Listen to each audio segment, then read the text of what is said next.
ఈరోజు వీడియోలోకి వచ్చి గ్లోబ్ సివిల్ ప్రాజెక్ట్స్ ఐపీఓ అనమాట. అలాగే ఎల్బెరన్ ఇండస్ట్రీస్ గ్యాస్ లిమిటెడ్ అని చెప్పి ఈ రెండు ఐపీఓ లోపల లిస్టింగ్ డే స్ట్రాటజీ చూద్దాం. ముందుగా గ్లోబల్ సివిల్ ప్రాజెక్ట్స్ అనుకుంటే దాని కట్ ఆఫ్ ప్రైస్ వచ్చి మనకి ₹71 కాబట్టి ఐపీఓ సైజ్ చూసుకుంటే 119 కోట్లు ఉందన్నమాట. ఐపీఓ నాకైతే అలాట్ అవ్వలేదు.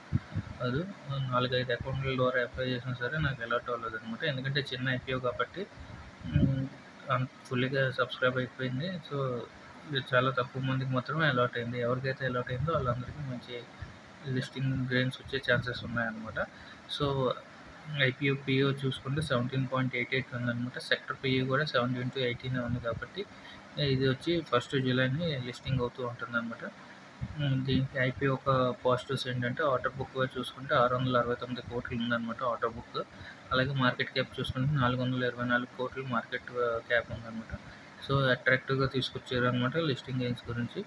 అలాగే మనం గ్రే మార్కెట్ ప్రీమియం అనుకుంటే మాత్రం 90 నుంచి 100 వరకు లిస్ట్ అయ్యే ఛాన్సెస్ ఉన్నాయన్నమాట. సో క్యూఐబీస్ చూసుకుంటే మనకి 99% సబ్స్క్రైబ్ అయిపోయింది. మనం అడిగిన అమౌంట్ వచ్చి టైం సబ్స్క్రైబ్ అయిందనమాట.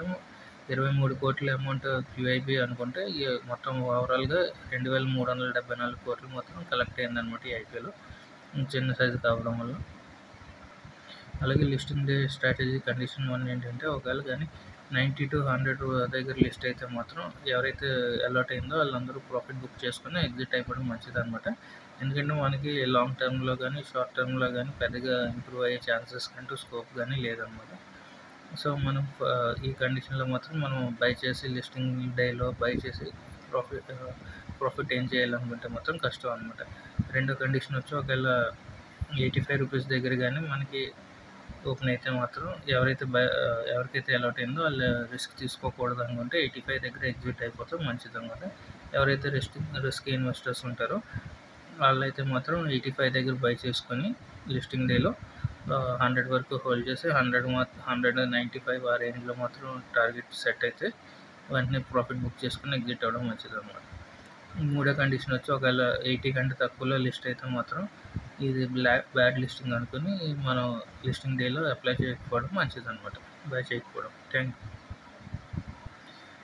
అలాగే ఎలిన్బెరీ ఇండస్ట్రీస్ గ్యాస్ లిమిటెడ్ అంటే దాని కట్ ఆఫ్ ప్రైస్ వచ్చి ₹400 అనమాట. ఐపీఓ సైజ్ వచ్చి 852 కోట్లు అనమాట. ఓవరాల్గా చూసుకుంటే నేనైతే ఈ ఐపీఓలో అప్లై చేయలేదు.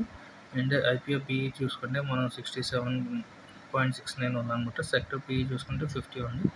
సో సెక్టర్ పిఈ కంటే ఐపీఓని హై వాల్యుయేషన్స్తో తీసుకురావడం వల్ల ఇది కొంచెం నెగిటివ్ పాయింట్ అనమాట. దీని ఓపెన్ డేట్ కూడా మనకు వచ్చి 1 జూలైనే లిస్టింగ్ అవుతుందన్నమాట. పాజిటివ్ పాయింట్స్ ఏంటంటే యాంకర్ ఇన్వెస్టర్స్ బాగున్నారు. అలాగే క్యూఐబీ రెస్పాన్స్ కూడా 63 టైమ్స్ వరకు సబ్స్క్రైబ్ అయిందన్నమాట. రిటైల్ అయితే 1.7 టైమ్స్ సబ్స్క్రైబ్ అయిందన్నమాట. సో గ్రే మార్కెట్ ప్రీమియం కూడా చూసుకుంటే ఇప్పుడు మనకి ₹50 ఆ రేంజ్లో ప్రాఫిట్ చూపిస్తుంది కాబట్టి అందాజాగా మనకి 420 నుంచి 450 రేంజ్లో మనకి లిస్ట్ అయ్యే ఛాన్సెస్ ఉన్నాయన్నమాట ఈ ఐపీఓ. ఇది బై సెల్ రికమెండేషన్స్ కాదనమాట. మీరు కూడా మీ అనాలిసిస్ చూసుకొని బై చేయాలో సెల్ చేయాలో అన్నది మీరు చూసుకోవాలన్నమాట.